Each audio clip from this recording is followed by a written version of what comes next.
Hi friends, இந்த video நம்ம என்ன பார்க்க போகிறோம்னா England vs Australia first ODI match. So அதுக்கான டீப்பான அனலைஸ் தான் பார்க்க போகிறோம். அந்த மேட்சை பொறுத்தவரையாக செப்டம்பர் 19 ஸோ 5 PM ஸ்டார்ட் ஆகுது. ட்ரெண்ட் பிரிட்ஜில் தான் இந்த மேட்சை நடத்த போகிறாங்க. ஸோ ஆல்ரெடி இங்கிலாந்து அதுக்கப்புறம் ஆஸ்திரேலியா T20 மேட்சஸில் 1-1 வின் பண்ணியிருந்தாங்க. ஒரு மேட்சை பொறுத்தவரையாக ஓவரால் மழையினால் பாதிக்கப்பட்டுருந்துச்சு. ஓடிஐ மேட்சஸ் 5 மேட்சஸ் நடத்துகிறாங்க. ஸோ கிட்டத்தட்ட இவங்களும் ஒரு சில நியூ பிளேயர்ஸ் கூப்பிட்டு வந்திருக்காங்க. அவங்களுமே ஒரு யங்ஸ்டருக்கு வாய்ப்பு கொடுத்துருக்காங்க. ஆஸ்திரேலியாவும் இங்கிலாந்தில் மோஸ்ட்லி மொயின் அலி ரிட்டையர் ஆனதுன்னா ஜேக்கப் பேத்தில் தான் ஒரு பேக்கப்பாக பார்க்குறாங்க. பட் அவர் லெஃப்டாக மார்த்தராக்ஸ், மொயின் அலி ஆஃப் ஸ்பின். அதனால் லியாம் லிவிங்ஸ்டன் தான் mostly off spin, leg spin எல்லாமே ஹோல்ட் பண்ணுற மாதிரி இருக்கும். ஸோ பார்ட் டைமாக அதனால் பார்த்தோம்னா ஸோ இங்கிலாந்து ஆஸ்திரேலியா மேட்ச்சு ரொம்ப ஒரு டஃப்பான மேட்சாக தான் இருக்கும். மோஸ்ட்லி ரொம்ப ரிஸ்க்கான ஒரு மேட்சாக போகிறதுக்கான வாய்ப்புகள் அதிகம். பிக் பண்ணுறது கரெக்டான 11 பிக் பண்ணுறது ரொம்ப ஒரு கஷ்டமான ஒரு வேலையாகவே இருக்கும். ஸோ பார்ப்போம் England Australia first ODI match full details. So இந்த கிரவுண்டை பொறுத்தவரையே 49 மேட்ச் நடந்திருக்கு. அதில் 22 மேட்ச் ஃபஸ்ட் பண்ண டீமும் 25 மேட்ச் செகண்ட் பண்ண டீமும் ஜெயிச்சிருக்காங்க. ஆவரேஜாக 261 ரன்னு. ஸோ கடைசியாக நடந்த இங்கே 2 மேட்ச்சில் பார்க்குறப்போ ஸோ அந்த 2 மேட்ச்லேயுமே ஹை ஸ்கோரிங் கேமாக தான் போயிருக்கு. பேட்டர்ஸுக்கு சாதகமாக இருந்திருக்கு. பட் ஆனால் என்னென்னா ஆப்பனட்ஸ் ஒரு மேட்ச்சு இங்கிலாந்தும் அயர்லாந்தும், இன்னொரு மேட்ச் ஆஸ்திரேலியாவும் பங்களாதேஷும் ஆடிருக்காங்க. ஸோ சமீபத்தில் 2 ஸ்ட்ராங் டீம் இந்த கிரவுண்டில் ஆடலை. ஸோ அதனால் மேபி கொஞ்சம் பேட்டர்ஸ்க்கு அதிகமான சாதகமாக இருக்கலாம். அதுக்கு முன்னாடி ஆஸ்திரேலியா வெஸ்ட் இண்டீஸ் ஆடினப்போ வெஸ்ட் இண்டீஸ் பேட்டர்ஸ் எல்லாமே மிச்சல் ஸ்டார்க்கு தொடர்ச்சியாக அவுட் ஆனாங்க. 5 விக்கெட் இதே கிரவுண்டில் மிச்சல் ஸ்டார்க் எடுத்திருக்காரு. இப்போது இங்கிலாந்தோட பிளேயிங் 11 நம்ம பார்த்தோம்னா கொஞ்சம் யங்ஸ்டர்ஸ் இருக்கிறதுனால கஷ்டப்படுறதுக்கான வாய்ப்புகள் அதிகம். ஏன்னா ஹேசல்வுட்டு, அதுக்கப்புறம் மிச்சல் ஸ்டார்க்கு, சீன் ஆபர்ட்டு, அவங்களோட லைனப்பே ரொம்ப ஸ்ட்ராங் லைனப்பாக இருக்குது. ஸோ டாப்பில் பிளிப்சால்ட்டு எந்த அளவுக்கு பொறுமையாக ஆடுவார்னு நம்ம சொல்ல முடியாது. அதே மாதிரி தான் வில் ஜாக்ஸும் பென் டக்கட்டும். ஸோ ஆஸ்திரேலியாவுக்கான வாய்ப்புகள் ரொம்ப அதிகம்தான். ஸோ பார்க்கலாம். 5 மேட்சுன்றப்போ ஏதாவது ஒரு சில மேட்சஸ் ஈஸியாக ஆடுவாங்க. அதில் இங்கிலாந்து ஜெயிக்கிறதுக்கு வாய்ப்புகள்ன்றது இருக்கும். ஸோ பார்ப்போம். பிளேயிங் லோனில் பார்த்தோம்னா மோஸ்ட்லி இதுதான் பிளேயிங் லோனாக இருக்கிறதுக்கு வாய்ப்புகள் இருக்குது. Phil Salt, Ben Duckett. இந்த இடத்துல பென் டக்கட் கீழே ஆடலாம், மேலே ஆடலாம். வில் ஜாக்ஸ் ஓப்பன் பண்ணலாம். Harry Brook, Liam Livingstone, Smith. So இவரை விக்கெட் கீப்பிங் ட்ரை பண்ணுறாங்களா இல்லை ஜார்டன் காக்ஸுக்கு ட்ரை பண்ணுறாங்களான்னு பாருங்கள். இல்லை எக்ஸ்ட்ரா ஒரு பவுலர் போனாலும் போகலாம். ஜேக்கப் பேத்தல் கண்டிப்பாக ஆடுவார். ஸோ சப்போஸ் பிளிப்சால்ட் விக்கெட் கீப்பிங் பண்ணுறாரு அப்படின்னா இந்த ஸ்மித் இருக்கிற இடத்துல ஆக்டிசன் ஆடலாம். இல்லை வேறு ஏதாவது ஒரு பவுலரை ஆட வைப்பாங்க. ஸோ இப்போதைக்கு 3 மீடியம் பேசர்ஸு ஆடல் செய்தது ஸ்பின்னரு லியாம் லிவிங்ஸ்டனு, எக்ஸ்ட்ரா பவுலராக ஜேக்கப் பேத்தலும், அதுக்கப்புறம் வில் ஜாக்ஸும் இருப்பாங்க. ஆஸ்திரேலியா தரப்பில் பார்த்தோம்னா உங்களுக்கு Hazlewood, Mitchell Starc, Adam Zampa, Cameron Green, Maxwell, Sean Abbott. So அவரை சேர்த்து கிட்டத்தட்ட ஒரு 4-5 பவுலர்ஸ் இருக்கலாம். ஆன் டைமில் பிளேயிங் பார்த்துக்கோங்க யார் யார் ஆடுறாங்க அப்படின்னு. சீன் ஆபர்ட் ஆடினார்னா அவருமே ஒரு பவுலர் தான். இங்கே ஸ்டீவ் ஸ்மித்து, லெபிச்சைன் மிடில் வருவாங்க. தேவைப்பட்டால் மேத்யூ ஷாட்டுமே பவுல் பண்ணலாம். இல்லை மேத்யூ ஷாட் ஓப்பன் பண்ணலாம் அப்படின்னா சீனா பேட்டி உள்ளே கொண்டு மேலே ஸ்டீவ் ஸ்மித்தையோ இல்லை வேறு யாரோ கூட ஓப்பன் பண்ணலாம். மிச்சல் மார்ஸ் ஓப்பன் பண்ணாலும் பண்ணலாம். மிச்சல் மார்ஸ் எந்த இடத்துல ஆடுறான்னு பார்த்துக்கோங்க. ஏன்னா வேர்ல்டு கப்பில் எல்லாத்துக்குமே தெரியும் மிச்சல் மார்ஸ் தான் ஸ்டார்டிங்கில் ஆடிட்டு இருந்தார். ஸோ அந்தளவுக்கு எஃபெக்டிவாக இருந்துச்சு ட்ரைவர்ஸ் ஹெட் மிச்சல் மார்ஸ்னு. இப்போ மேத்யூ ஷாட் இருக்கிறதுனால அவங்க பிளேயிங்கில் அவனை எப்படி அமைக்கிறாங்கன்றதான் ஆன் டைமில் நம்ம பார்த்துக்கலாம். மிச்சல் மார்ஸுமே பெரிய அளவோட டச்லேயுமே இல்லை, கஷ்டப்பட்டுட்டு தான் இருக்கார். ஸோ பார்ப்போம். ஸோ வாங்க வீடியோக்குள்ளே போகலாம். டெலகிராம் சேனலில் ஜாயின் பண்ணணும்னு நினைக்கிறோம். ஒரிஜினல் சேனல் செக் பண்ணி ஜாயின் பண்ணுங்கள். அதுலேயுமே ரொம்ப இம்பார்ட்டன்ட். இந்த மாதிரி டெலகிராம் ஓப்பன் பண்ணுறோம். இந்த மாதிரி ஆப் லிங்க்ஸ்லாம் நம்ம கொடுத்துருப்போம். அதுக்கு கீழே பார்த்தோம்னா ஏதோ விளம்பரம் மாதிரி வரும். அது டெலகிராமோடது. அந்த சேனலில் ஜாயின் பண்ணி இந்த சேனல் ஜாயின் பண்ணி அமௌண்ட்டை கொடு அப்படின்றதுல எல்லாமே டெலகிராம் பர்சனலாக கொடுக்குற ஆட். அதில் யார் வேணால் ஆட் கொடுத்துக்கலாம். ஸோ நம்ம கொடுக்குறது கிடையாது. யாரும் ஜாயின் பண்ணிடாதீங்க. நம்ம ஒன்லி ஃப்ரீ டீம்ஸ் தான் கொடுக்குறோம். நான் ஒவ்வொரு டைமே எதுனாலும் சொல்லிடுவேன். அதையும் பார்த்துக்குங்க. ECS T10 இப்போ கவர் பண்ண ஸ்டார்ட் பண்ணியிருக்கேன். ஸோ ப்ளே பண்ணுங்கள். ஆஃப்டர்நூன் மேட்சஸ் கொடுக்குறேன். முடிஞ்ச அளவுக்கு ஸ்ப்ளிட் பண்ணி ஜாயின் பண்ணுங்கள். மினி GL அதுக்கப்புறம் ஸ்மால் லீக்ஸில் வின்னிங்ஸுமே அப்டேட் பண்ணியிருக்கோம். அதேமாரி நம்ம நேமை யூஸ் பண்ணி யாராவது அமௌண்ட் கேட்டாலும் கொடுத்துறாதீங்க. நம்ம ஒன்லி ஃப்ரீ டீம்ஸ் தான். அதேமாரி டெலகிராமில் வரக்கூடிய விளம்பரங்கள் நம்ம கொடுக்கறது இல்லை. அது டெலகிராம்கிட்ட அமௌண்ட் கொடுத்தா அவங்களே ஆடு கொடுக்குறாங்க. அதை நம்பி யாரும் போய் ஜாயின் பண்ணிடாதீங்க. ஸோ கிளியர் கட்டாக சொல்லிட்டேன்.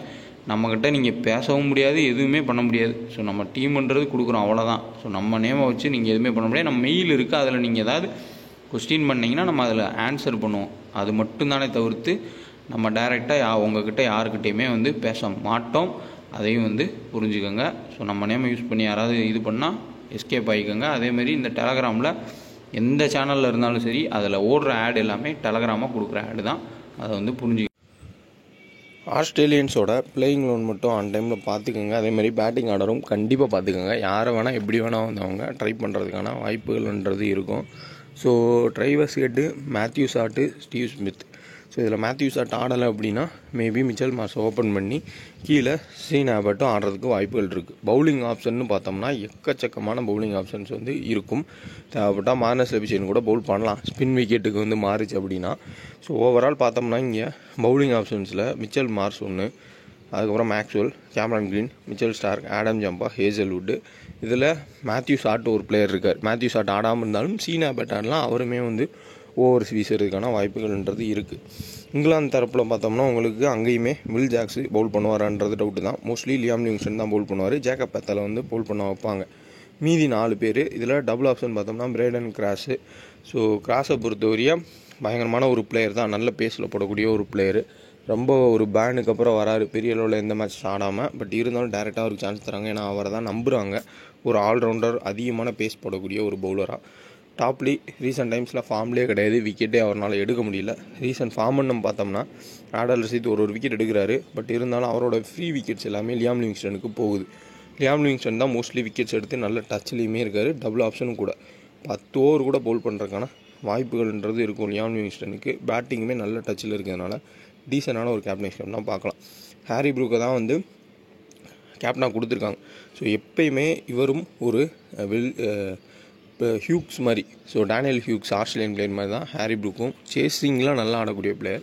ஃபஸ்ட்டு பேட்டிங்கில் கொஞ்சம் கஷ்டப்படக்கூடிய ஒரு பிளேயர் தான். சேசிங் வந்தால் கண்டிப்பாக ஒரு ட்ரம் கார்டு பிக்காக நீங்கள் வந்து பார்க்கலாம். அடுத்ததாக ஜேக்கப் பெத்தல். ஸோ மோஸ்ட்லி ஒரு 5 ஓவர்ஸ் வந்து பவுல் பண்ண வாய்ப்புகள் இருக்கும்.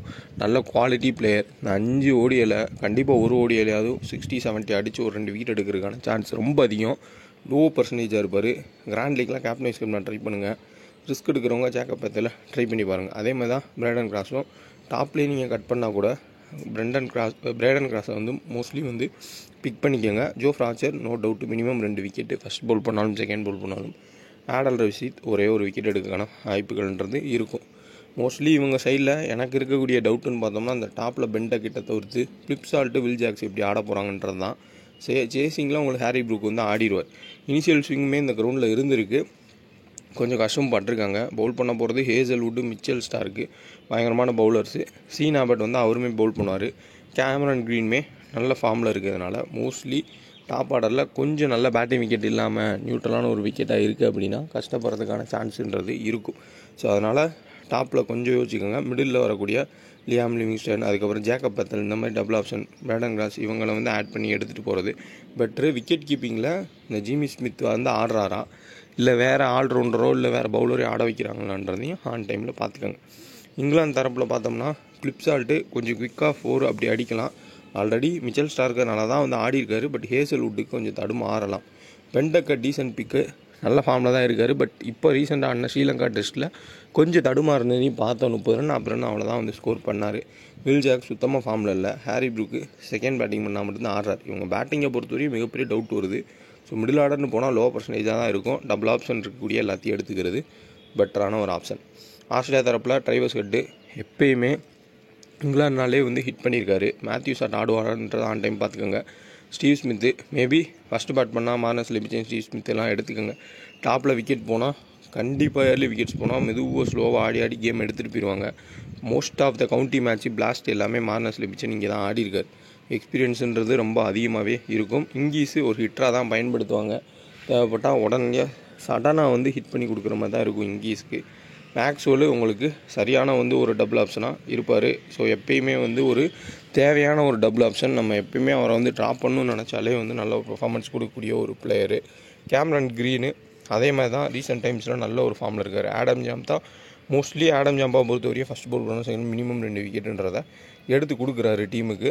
அதுக்கேற்ற மாதிரி இன்னொரு முக்கியமான பாயிண்ட்டு ஆஸ்திரேலியன் பேட்டர்ஸ் எல்லாருமே மிடில் ஸ்பின்னர்ஸுக்கு கொஞ்சம் கஷ்டப்பட்டு அவுட் ஆனதையும் பார்த்தோம். ஸோ அதனால் லியாம் லிவிங்ஸ்டன், ஜேக்கப் பெத்தல், அதுக்கப்புறம் ஆடல் ரசீத் யாராச்சும் 3 விக்கெட் எடுக்கிறதுக்கான வாய்ப்புகள் ஹையாக இருக்கும். ஸோ ஓவரால் சேஃப் கேப்டன் சாய்ஸ்னு பார்த்தோம்னா Liam Livingstone, Steve Smith, Travis Head, அடுத்து பார்த்தோம்னா மிச்சல் மார்ஷ் பவுலிங் போட்டால் நல்ல ஒரு ஆப்ஷன், மேக்ஸ்வெல். ஸோ இவங்க எல்லாருமே நல்ல ஆப்ஷன்ஸ் தான். ரிஸ்க்காக எடுக்கிறவங்க பவுலிங்க்கு ஃபேவராக டீம் கிரவுண்டு வந்து இருக்குது அப்படின்னா நீங்கள் ஓவரால் பவுலர்ஸை சாதகமாக பயன்படுத்தி கேப்டன் வைஸ் கேப்டனாக ட்ரை பண்ணுறது ஓகேவாக இருக்கும். மோஸ்ட்லி இந்த கிரவுண்டில் செகண்ட் பவுல் பண்ணுறப்போ ஸ்பின்னர்ஸுக்கு ஹெல்ப் பண்ணுறது கிடச்சிருக்கு. அதில் பார்த்தோம்னா ஆடல் ரசீத்து, லியாம் லிவிங்ஸ்டன்லாம் செகண்ட் பவுல் பண்ணால் விக்கெட் எடுக்க வாய்ப்புகள் இருக்கும். இந்த சைடில் Adam Zampa important key second ஸ்பின்னராக மேக்ஸ்வெல் தான் இருப்பார். இங்கே லெஃப்ட் ரைட்டு காம்பினேஷன் கொஞ்சம் மாறி தான் வருது. ஒரு சில லெஃப்ட் ஹேண்டர்ஸ் இருக்காங்க இங்கிலாந்து சைடில், அதேமாதிரி இந்த சைடில் full and full right handers தான் இருக்காங்க. அதனால் லியாம் லிவிங்ஸ்டனோட லெக் ஸ்பின்னும் ஜேக்கப் பெத்தலோட ஆர்த்தடாக்ஸும் மிகப்பெரிய உதவியாக இருக்கும். பெரிய அளவில் ஆஃப் ஸ்பின்னை நம்பி போக மாட்டாங்க இங்கிலாந்து தரப்பில் இருக்கக்கூடிய spinners. So best captain choice சொல்லியாச்சு. கிராண்ட் லீக்கில் நீங்கள் ட்ரை பண்ண வேண்டிய பிளேயர் விக்கெட்ஸ் போகுன்ற கான்செப்ட் போட்டால் நீங்கள் மார்னஸ் லெபிச்சனை கேப்டன் கொடுக்கலாம், நல்ல ஒரு ஆப்ஷனு. அதேமாதிரி கேமரன் க்ரீனும் ஒரு better captain choice. First Pavul பண்ணால் மிச்சல் ஸ்டார்க்கை ட்ரை பண்ணி பாருங்கள். அதேமாதிரி இந்த சைடில் பிரெடன் கிராஸு சூப்பரான ஒரு கேப்டன் சாய்ஸ் கிராண்ட் லீக்கு. இங்கே டாப்பில் வேணால் வில் ஜாக்ஸை ஒரு ரிஸ்க்காக ட்ரை பண்ணி பாருங்கள். ஏன்னா ஒரு சின்ன டீம் கூட அடிச்சிருக்காரு இந்த கிரவுண்டில், பட் பெரிய டீம் கூட வில் ஜாக்ஸ் அடிக்கிறதுன்றது ரேராக தான் இருந்திருக்கு. ஓப்பனிங் ஸ்பெல்லில் டாப்லி தான் பவுல் பண்ணுவார், எக்ஸ்ட்ரா ஆச்சர் ஆரம்பிக்கலாம். டெத்தில் கண்டிப்பாக ஜோஃப்ரா ஆச்சர், பிரெண்டன் கிராஸ் தான் வந்து பவுல் பண்ணுவாங்க. ஆக்டிங்ஸன் ஆடினார்னா டைமில் பார்த்துக்கோங்க. ஆஸ்திரேலியா தரப்பில் ஓப்பனிங் ஸ்பெல் டெத்து ரெண்டுமே ஹேசல்வுட் தான், அதே மாதிரி மிச்சல் ஸ்டார்க் தான். சீனா பட் ஆடினா மேபி டெத்தில் பவுல் பண்ணலாம். டைமில் யார் பிளேயிங் ஒன்றில் இருக்காங்கன்றதை பார்த்துக்கோங்க. சேஃபஸ்ட் கேப்டன் சாய்ஸு ஸ்மால் லீக்ஸ்லனா லியாம் லிவிங்ஸ்டன் சூப்பரான ஒரு option. Jofra Archer first bowl பண்ணால் நல்ல ஆப்ஷன். இவங்க சைடில் 2 பேர். அதேமாதிரி ஆஸ்திரேலியா சைடில் பார்த்தோம்னா உங்களுக்கு மேக்ஸ்வெல், அதுக்கப்புறம் ஸ்டீவ் ஸ்மித்து, ட்ரைவர்ஸ் ஹெட்டு, இந்த 3 பேர் நல்ல ஆப்ஷன். எக்ஸ்ட்ரா வேணால் நீங்கள் கேமரா க்ரீனை ட்ரை பண்ணிக்கோங்க. மிச்சல் மார்ஷ் வந்து பவுல் பண்ணுவாராண்டா டைமில் பார்த்துட்டு மூவ் பண்ணுறது பெட்ரு. கிராண்ட் லீக்ஸில் பிரெண்டன் கிராஸு, அதுக்கப்புறம் ஜேக்கப் பெத்தல், அதே மாதிரி இந்த சைடில் ஆடம் ஜாம்பா, இவங்கெல்லாம் வந்து கிராண்ட் லீக்கில் ரொட்டேஷன் பேஸில் நம்ம ட்ரை பண்ணலாம். ஸ்டார்ட்டுன்னு பார்த்தோம்னா பிளிப்சால்ட் 2 மேட்ச் ஆடி வெறும் 37 ரன் தான் ஸ்கோர் பண்ணியிருக்காரு. வென்யூவில் ஒரு மேட்ச்சில் 28 ரன். ஹெட்டில் வில் ஜாக்ஸு ஒரு மேட்ச்சில் 10 ரன் தான். ஜோஃப்ரா ஆச்சர் 5 மேட்ச்சில் 10 விக்கெட் எடுத்திருக்காரு. மினிமம் எப்படினாலும் விக்கெட் எடுத்துருவார். ஃபஸ்ட் ஆர் செகண்ட் ஜோஃப்ரா ஆச்சரை பொறுத்தவரையும் 1 or 2 விக்கெட்ஸ் கண்டிப்பாக கிடச்சிரும். வென்யூவில் 2 மேட்ச்சில் 1 விக்கெட்டு. ட்ரைவர்ஸ் ஹெட் பார்த்தோம்னா 14 மேட்ச்சில் 646, ஸோ 49 ரன் ஆவரேஜ். ஸோ கண்டிப்பாக பயங்கரமான ஒரு ஃபார்மில் இருக்கக்கூடிய ஒரு பிளேயர். வென்யூலையுமே ஒரு மேட்ச் 51 ரன் ஸ்கோர் பண்ணியிருக்காரு. ஸ்டீவ் ஸ்மித்து 34 மேட்ச்சில் 1103 ரன்னு, வென்யூலையுமே ஒரு மேட்ச்சில் 74 ரன் ஸ்கோர் பண்ணியிருக்காரு. மார்னஸ் லெபிச்சன் 7 மேட்ச்சில் 33 average. Mitchell Marsh 35 run average. ஹெட்டில் 19 விக்கெட்டு. மேபி பவுல் பண்ணார், ஓப்பனிங்லேயும் வராரு அப்படின்னா சரியான ஒரு பிக்காக இருப்பார் மிச்சல் மார்ஷு. ஏன்னா T20 சரியாகவே ஆடலை, அதை வந்து இதில் ஈக்குவல் பண்ணுறதுக்கான முயற்சியை வந்து எடுப்பார். ஜாஸ் இங்கிஸ் 2 மேட்ச்சில் பார்த்தோம்னா 67, மேக்ஸ்வெல் 24 மேட்ச்சில் 806, 15 விக்கெட்டு. மேக்ஸ்வெல்லை பொறுத்தவரையும் நம்ம ட்ராப் பண்ணாலே ரிஸ்க் தான். திடீர்னு வந்து பவுல் பண்ணி ஒரு 2-3 விக்கெட்டு எடுத்துகிட்டு பேட்டிங்கில் 20 ரன் ஆடக்கூடிய ஒரு பிளேயர் தான். மினிமம் 20 ரன் ஆடிடுவார். ஸோ தேர்டு 3 மேட்ச் வென்யூவில் 51 ரன் ப்ளஸ் 2 விக்கெட். சீனா பேட்டு ஹெட்டில் 2 விக்கெட். ஹேசல்வுட் 14 மேட்ச்சில் 19 விக்கெட். மிச்சல் ஸ்டார்க்கு ஸோ அவரோட ஹையஸ்ட் விக்கெட்டு ஒரு டீமுக்கு எதிராக இதாக தான் இருக்கும்னு நினைக்கிறேன். 22 மேட்ச் 38 விக்கெட்டு. வென்யூலையுமே 7 விக்கெட் எடுத்திருக்காரு. ஆஸ்திரேலியன் கண்டிஷன்ஸ்க்கு ஈக்குவலாக இருக்கக்கூடிய ஒரு கண்டிஷன்ஸ் தான் இங்கிலாந்து கண்டிஷன்ஸ். மோஸ்ட்லி அதை பயன்படுத்தி மிச்சல் ஸ்டார்க் விக்கெட்ஸ் அதிகமாக எடுக்கிறதுக்கு சான்ஸ் இருக்கும். நிறையா பேர் மிச்சல் ஸ்டார்க்கு வீக்காக ஆடக்கூடிய பேட்டர்ஸ் வந்து இங்கிலாந்தில் இருக்காங்க. ஸோ கிராண்ட் லீக்ஸில் மிச்சல் ஸ்டார்க்கை ஒரு கேப்டனைஸ் கப்னா ட்ரை பண்ணி பாருங்கள். இது வந்து ஜஸ்ட்டு ஒரு சேஃபஸ்ட்டு டீமாக தான் கேப்டனைஸ் நான் கொடுத்துருக்கேன். இன்னுமே நீங்கள் சேஃபாக போனால் மேக்ஸ்வெல் வைஸ் கேப்டனாக போய்க்கலாம். டபுள் ஆப்ஷன் இவங்க எல்லாருமே. இதில் ஒரு ட்ரம் கார்டு பிக்காக வர பார்க்குறேன். பட் எடுத்தோடனே ஒரு நல்ல பர்ஃபார்மன்ஸ் பண்ண முடியுமா டெபியூட்லேயே அப்படின்றது டவுட் இருக்குது. பட் ஒரு ரிஸ்க்காக நீங்கள் ட்ரை பண்ணி பார்க்கலாம். ஸ்பின்னுக்கு ஹெல்ப் கிடச்சா மேபி ஒரு விக்கெட் எடுத்து ஒரு 30 ரன் ஆனால் கூட நல்ல ஒரு லோ பர்சன்டேஜ் பிக்கு. இங்கிஸ் ஃப்ளிப்சால்ட் வேணால் நீங்கள் கட் பண்ணிட்டீங்கன்னா இந்த இடத்துல மிச்சல் மார்ஷை கூட பிக் பண்ணிக்கோங்க. Starc Adam Jofra Archer. So ஃபேப்லோன் ஆப்பு இன்ஸ்டால் பண்ணிக்கோங்க. 2K டக்குன்னு ரெஃபரோட பயன்படுத்திக்கோங்க. மோஸ்ட்லி நல்ல ஒரு ஆப்பாக இருக்கும். ஸ்மால் லீக்கு ஈஸியான வின்னிங்ஸ் கிடைக்கும். இந்த T10 அந்த மாதிரி கூட ட்ரை பண்ணால் கொஞ்சம் லாஜிக்கலாக நீங்கள் வச்சிங்கன்னா கூட உட்காரதுக்கான சான்ஸ்ன்றது இருக்கும். அதேமாதிரி குபேரா ஃபேண்டசி ஆப்பில் டியோன்ற ஆப்ஷன் மூலிமா ட்ரை பண்ணுங்கள். ஒரே ஒரு பிளேயரை நீங்கள் செலக்ட் பண்ணி ஃபேண்டசி ப்ளே பண்ணலாம். முன்னாடி வந்து நம்ம கொடுத்துருப்போம். அதேமாதிரி டெலகிராம்லேயுமே லிங்க் கொடுத்துருப்போம். 2K ஃபேண்டசின்னு ரெஃபர் கோடை பயன்படுத்தி இன்ஸ்டால் பண்ணிக்கோங்க. குபேரா ஃபேண்டசியை கண்டிப்பாக யூஸ் பண்ணி பாருங்கள். அடுத்து பெரிய பெரிய ப்ரோ கபடியெல்லாம் வரப்போ பயங்கரமாக யூஸ்ஃபுல்லாக இருக்கும். ஏன்னா நீங்கள் முன்னாடியே போய் ஒரு பவன் சரவத்தில் இருந்தால் முன்னாடியே நம்ம ஜாயின் பண்ணி வச்சிட்டோம்னா பின்னாடி வரவங்க யாராவது வேணும்னே ரிஸ்க் எடுக்கிறேன்னு சொல்லி வேறு யார் மேலேயாவது வந்து ஜாயின் பண்ணுவாங்க. அதை கூட நம்ம பயன்படுத்திக்கலாம். ஸோ ட்ரை பண்ணி பாருங்கள். வீடியோ பிடிச்சிருந்தா லைக் பண்ணுங்கள். எதாவது டவுட்னா கமெண்ட் பண்ணுங்கள். டெலகிராம் சேனல் கரெக்டான சேனலாக செக் பண்ணி ஜாயின் பண்ணிக்கோங்க. அதேமாதிரி டெலகிராமில் ஆடு வரும். அது நம்ம கொடுக்குற ஆடு கிடையாது. டெலகிராமே ஓனாக கொடுக்குற ஆடு தான். ஸோ அதை மட்டும் கொஞ்சம் புரிஞ்சுக்கணும்.